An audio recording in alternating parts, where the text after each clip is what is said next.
Muy buenos días, muy buenas tardes, ¿cómo están? Aquí nuevamente en Cortos de Bendición de la Vida, en donde siempre estamos comprometidos para traerles un mensaje de parte de Dios. En el templo que el Señor le permitió construir al rey Salomón, y tanto las indicaciones como la provisión para hacerlo le fue entregada a David, se había dado lugar y se había dado espacio a un grupo privilegiado, el cual era los levitas. Estos levitas, que provenían de la tribu de Levi, eran los encargados de quizás todos los aspectos que se iban a desenvolver dentro del templo, en donde estaba el arca de Dios, en donde estaba el lugar santo, el lugar santísimo, donde se quemaban las ofrendas. Y este lugar tenía una característica especial, la cual, según las indicaciones que Dios le dio a David y después Salomón las llevó a cabo, era de que en ese lugar siempre tenía que mantenerse un grupo de personas alabando y adorando a Dios constantemente y sirviendo a Dios, que era lo más importante. Y por eso a ese grupo de personas se les encomendó que no se preocupen por nada. No se preocupen por quizás trabajar, por tener tierras, por tener quizás por pertenencias, sino que se preocupen íntegramente de servir, adorar, bendecir el nombre de Dios en ese lugar. Y que todo esté impecable, que todo esté a la vista del pueblo de una manera extraordinaria, que estén bien limpias las mesas, que los artefactos que se usaban estén bien pulidos, que brillen, que el pan sea un pan bueno, que ya no sea un pan duro, que sea un pan que tenía que cocinarse según un tiempo determinado, y así muchísimas cosas, según los estudiosos, han dado lugar a que este templo y los levitas se encargaban de mantener al pie de la letra lo que el Señor les había indicado. ¿Y por qué les comentamos esto? Porque tiene mucho que ver con la adoración y la alabanza que Dios le está pidiendo a su pueblo. Este grupo de levitas tenían que ser personas estudiadas, comprometidas, tenían que ser personas que sepan a ciencia cierta lo que estaban haciendo.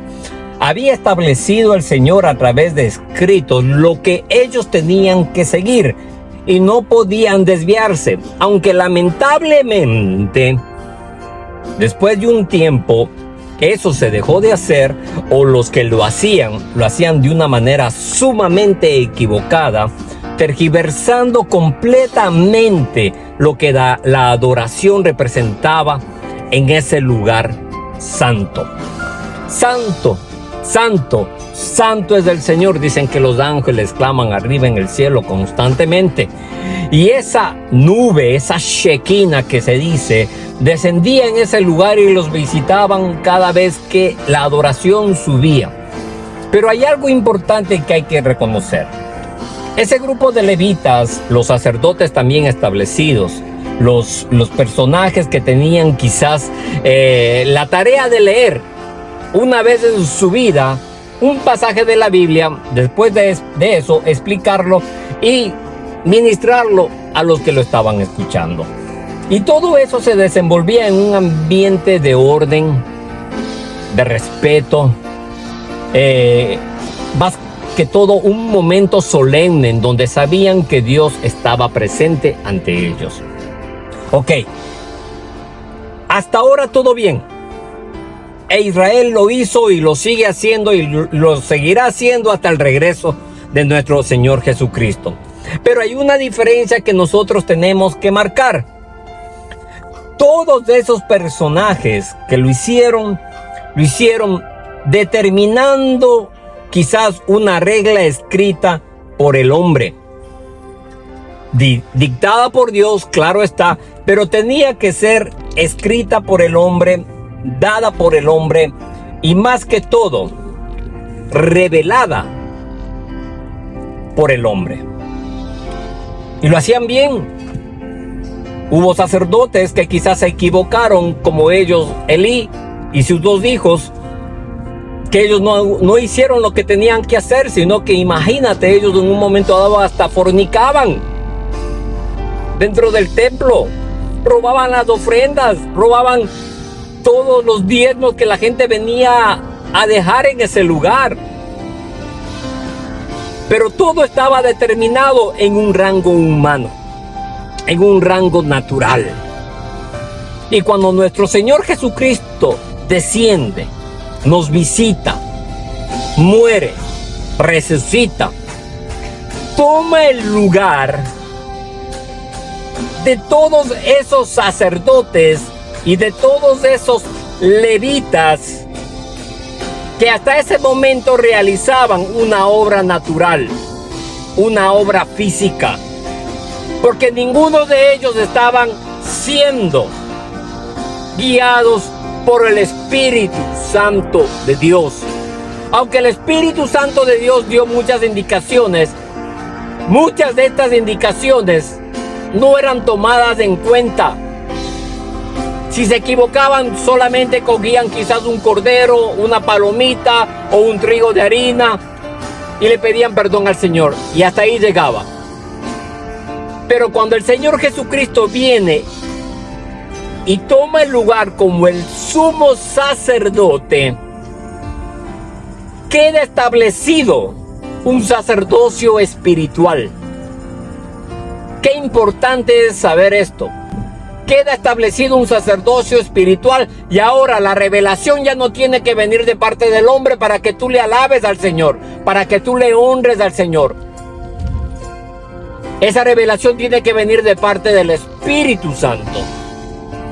Y por eso es tan importante reconocer que cuando Jesucristo se encuentra con la samaritana, que hay muchísimas historias que sacarle a este pasaje, hay muchísimas enseñanzas, pero lo más importante es que cuando los dos conversan acerca de el lugar específico donde se tenía que ir a adorar a Dios, la samaritana pronuncia uno, Jesucristo le dice que es otro, pero en un momento le dice: mira, viene el tiempo en donde ya no será necesario que adores ni aquí ni allá.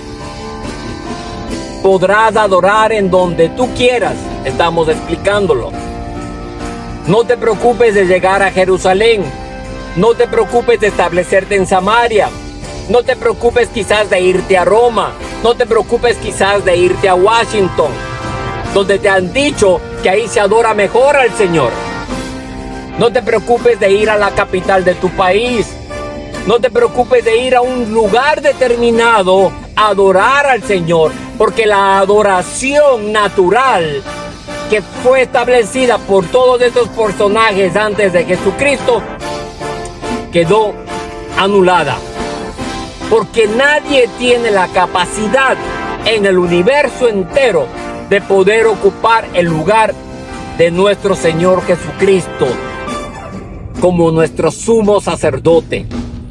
Por eso, hermanos, te estamos entregando esta palabra, porque Jesucristo le dice, por último, lo que mi Padre quiere es adoradores en espíritu y en verdad. Cuando pronuncia en espíritu, quiere decir que nuestra adoración tiene que ser en el espíritu. Y cuando pronuncia la verdad, nos está dando la clave de que tiene que ser a través de Él, porque Jesucristo es la verdad. Nadie más puede ocupar el lugar de la verdad en el universo. Hay verdades humanas, hay verdades ministeriales, hay verdades teológicas, hay verdades de denominaciones. Pero la única verdad en el universo que nosotros queremos reconocer es la que Jesucristo personifica. Y estamos viendo en los últimos tiempos cómo la gente, con la excusa de que Dios se merece lo mejor o que ofrécele la excelencia al Señor, vamos y alabamos en la carne, alabamos naturalmente, quizás con buen sonido, quizás con buenos instrumentos, quizás con buena vocalización. Pero muchos nos hemos olvidado de que hay que llegar conectados en el Espíritu para que el Señor reciba esa alabanza. Puedes hacer todo esplendoroso, pueden sonar los parlantes de la manera más perfecta al oído humano, pero si en esa adoración y en esa alabanza que el Señor le está pidiendo que sea en espíritu y en verdad, hay todavía manifestaciones carnales, hay manifestaciones humanas, hay manifestaciones almáticas, hay manifestaciones sentimentales y emocionales, hemos dejado de adorar al Señor en el espíritu y en la verdad. Por eso, hermanos, y con esto nos despedimos. Adorar al Señor en espíritu y verdad es dejarnos llevar por su espíritu, y que la verdad que el Señor nos ha entregado a nosotros sea la que cause ese efecto de libertad, primero en nosotros y después a los que de una u otra manera el Señor nos está dando o nos está permitiendo bendecir. Muchas bendiciones a todos, hermanos, y comparte esta transmisión, estudia esta transmisión y te vas a dar cuenta que en la palabra está encerrado un gran cúmulo de enseñanzas acerca de lo que el Espíritu es. Comienza con el libro de Romanos, después irte con el libro de Hebreos, pero lo más importante es que tú escudriñes las palabras de Dios y que el Señor mismo te dé la revelación de lo que es adorar en espíritu y en verdad. Muchas bendiciones a todos, hermanos, y nos estamos viendo en los próximos cortos. De bendición. Saludos a todos, cuídense mucho. Bye bye.